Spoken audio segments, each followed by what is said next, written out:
Bonjour les amis. Alors du changement dans l'organisation de certaines choses de ma chaîne et surtout dans les pèlerinages. Je suis obligé de communiquer puisque la dernière vidéo que j'ai faite à ce sujet, je vous invitais à vous rapprocher d'Étoile Notre-Dame pour le prochain pèlerinage en juillet à Medjugorje et je vous avais parlé de la Terre Sainte qui se basculait vers novembre. Changement de situation. Nous allons arrêter notre partenariat, eux et moi, à sa demande. Alors, avant tout, tout va bien, les amis.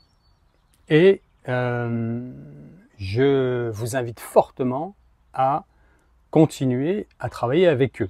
Ça, ce soit bien clair. Il n'y a aucun problème là-dessus.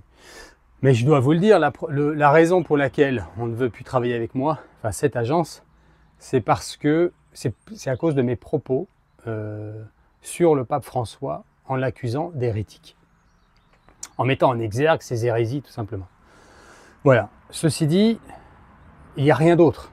Okay, l'agence est très bien, elle était très bien avant que Cyril n'arrive, et ça fait 30 ans qu'ils existent, et ils vont continuer à être très bien si ce que vous cherchez, c'est un pèlerinage, notamment à Medjugorje, mais pas seulement. Okay, donc, en ce qui me concerne, je vous invite à passer par eux, ils sont très bien. Moi, je vais devoir, de fait, passer par une autre. Donc là, je vais être en négociation avec différentes et je vous tiendrai au courant au sujet de, des dates, des offres, etc., etc. De la même manière, sauf que ça ne sera pas la même agence. Voilà. Ceci dit, je dois vous dire que nous allons maintenant entrer, c'est un fait, dans cette scission. Elle est inévitable. Et c'est pas fait pour tout le monde, ou plutôt pas au même rythme pour tout le monde. Il y a des fers de lance, c'est mon cas, c'est mon job, plutôt c'est ma vocation. J'en suis autant spectateur qu'acteur. C'est pas quelque chose qui me plaît. Sachez que moi, idéalement, je serais marié avec des enfants et au calme. Mais la vie m'a préparé, et donc la vie, maintenant que je suis chrétien, c'est pas seulement la vie, la providence, c'est le Seigneur. Je le vois bien, m'a préparé à ce qui se passe aujourd'hui et ce qui va se passer demain. C'est vrai que mon parcours étant particulier, singulier, et j'en suis encore une fois spectateur autant qu'acteur, il y a des prédispositions à certaines choses. Mais tout est grâce. Tout est grâce. Okay ? Donc là maintenant, celui qui n'est pas attaqué n'est plus dans la vérité. C'est une évidence. Et ça va devenir de plus en plus évident pour chacun. Il y a encore une grosse partie, même du petit reste, qui n'a pas encore passé le cap. Et c'est normal. Okay ? Culpabiliser ne sert à rien. Ce qu'il faut, c'est réfléchir, prier et s'abandonner au Seigneur. Parce que ceux qui sont appelés à faire partie du petit reste, bon, vous devez passer par ce qu'on appelle ce sas où il y a une hésitation, parce que ce qui se présente à nous, c'est quoi? C'est l'isolement, les attaques, les accusations, tout ce qui est négatif en fait, tout ce qui est hostile. Mais c'est normal. La Vierge Marie nous a prévenus qu'il y aurait des cardinaux contre des cardinaux, des évêques contre des évêques, et des prêtres contre des prêtres, donc de facto des laïcs contre des laïcs, évidemment, puisqu'ils sont à la tête. Si les généraux se divisent, les soldats sont derrière et ils sont divisés aussi. Alors, n'oubliez pas, pour vous aider, même si ça ne suffira pas pour les personnes de mauvaise volonté, malheureusement ça existe, n'oubliez pas que celui qui est attaqué maintenant, c'est celui qui reste dans la tradition, qui depuis 2000 ans n'a pas changé.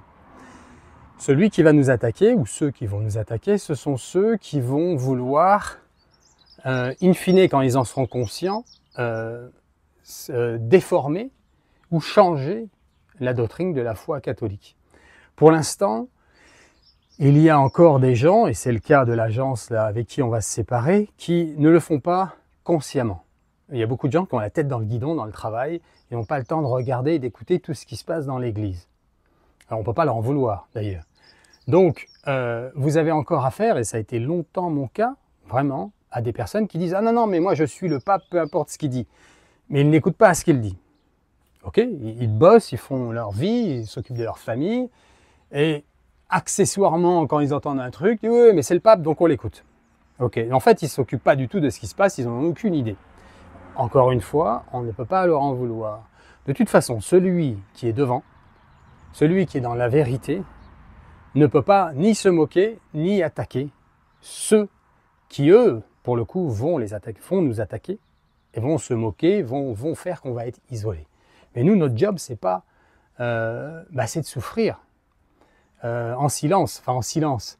Non, pas en silence. Souffrir sans contre-attaquer, voilà, sans être méchant à notre tour, comme eux, sans avoir donner des noms d'oiseaux, etc., etc. Mais toujours dire la vérité. En disant la vérité, de facto, vous allez être accusé d'être un diviseur. Et donc, ça va avoir une consonance d'agressif, de mauvais, de méchant, ce qui est faux. Si je dis, et comme je l'ai dit hier dans ma vidéo au niveau du pape François, qu'il a caressé le monde dans le sens du poil, c'est une vérité. Démontrez-moi que c'est pas vrai. Mais ne dites pas que j'ai été méchant. C'est pas de la méchanceté, c'est la vérité. Okay, et je le dis justement pour aider mes frères qui n'ont pas le recul peut-être de voir ce genre de choses. C'est mon rôle. Et ça va s'accentuer ce rôle. Et croyez-moi, ce rôle, il n'est pas un rôle que j'ai choisi. Je l'accepte, mais je ne l'ai pas choisi. Le Seigneur me le propose, mais je ne l'ai pas choisi. Encore une fois, je préférais avoir mon épouse et mes enfants. Mais plus ça se dessine et plus je montre, je commence à comprendre, je peux me tromper, mais je commence à comprendre que c'est pas ça qui va se passer pour moi. Parce que, en effet, quand ça va devenir de plus en plus difficile, ce qui commence à être le cas, tu es vulnérable si tu as quelque chose à perdre. Une femme, des enfants. Moi, j'ai pas ça à perdre, donc je suis moins, oui, je suis moins vulnérable, tout simplement, comme je viens de le dire, ou moins en danger, et ça, c'est moins, il y a moins de conséquences. Ok, après, personne n'est obligé de me suivre ou de m'écouter. Ça, chacun est libre. Ça va sans dire. Mais sachez que ça va s'accentuer maintenant. C'est censé l'être. Et c'est pas qu'on veut, c'est que justement, nous voulons rester stoïques dans le dépôt de la foi et de la morale catholique, alors que le malin a lobotomisé une grande partie de l'humanité et même de certains catholiques. Il a bien travaillé là-dessus. On a été prévenu avec le pape Léon XIII, qui a demandé à ce qu'on prie le fameux Saint Michel Archange après chaque messe. Et le reste est histoire. Aussi, bien sûr, les messages de la Vierge Marie, de la Salette, en passant par Fatima, Garabandal, Akita et aujourd'hui à Medjugorje. Et sans parler de toutes les autres où on est prévenu aussi qu'il y aura un petit reste et que l'Église allait devenir allait être divisée, une grande Église fausse et une petite fidèle, et qui allait être ce petit reste, et il se passera ce qui doit se passer pour elle. Certains vont souffrir, d'autres moins, certains vont vivre, d'autres pas, mais peu importe, hein, faut rester christocentré, regarder le Seigneur et suivre son chemin. Nous ne sommes pas plus grands que notre Maître. Okay, s'ils m'ont persécuté, dit-il, dit le Seigneur, ils vous persécuteront aussi. Donc voilà. Pour l'instant, il faut rester dans la fraternité. Il y a inévitablement des attaques, et j'en vois de plus en plus, mais c'est normal. Est-ce que c'est agréable? Évidemment que non. Moi, j'aime bien la tranquillité, j'aime pas l'hostilité. Mais en même temps, par-dessus tout, je refuse, quand je suis conscient de la chose, je refuse d'être dans le mensonge et je dois rester dans la vérité. Quand j'en suis conscient, parce que si tu n'en es pas conscient, la responsabilité n'est pas la même. Et puis les engagements, la situation tout simplement n'est pas la même. Et moi, c'est ce qui m'a fait venir au Christ, c'est la vérité. Voilà, le mensonge m'insupporte et le Seigneur le sait, il m'utilise là-dedans. Donc, restons fraternels, ne tombons pas dans le piège dans lequel eux vont tomber, inévitablement, puisque s'ils ne suivent pas la tradition, ils vont tomber dans quelque chose qu'ils vont appeler de la tolérance et nous de l'intolérance. Ils vont avoir des signes extérieurs de médiocrité, divers et variés, okay, mais il faudra rester, nous, christocentrés. Donc ça, c'est important. Au passage, je salue tous ceux qui nous ont aidés avec Étoile Notre-Dame, avec qui ça s'est très bien passé. Donc, restons-en là, ok, et pour l'instant, et peut-être que ça va évoluer d'ailleurs, peut-être que ça va évoluer, on n'en sait rien. Mais continuez à travailler avec eux. Moi, je vais devoir travailler avec quelqu'un d'autre, puisqu'on ne veut plus travailler avec moi, de par ma position face aux dispositions qu'a prises le pape François vis-à-vis des âmes et vis-à-vis du dépôt de la foi et de la morale catholique. Voilà. Qu'est-ce que je peux vous dire d'autre à ce sujet? Je crois que c'est tout en fait, les amis. On va prier tout simplement. J'ai d'autres choses, mais c'est pour la chaîne américaine. Et donc,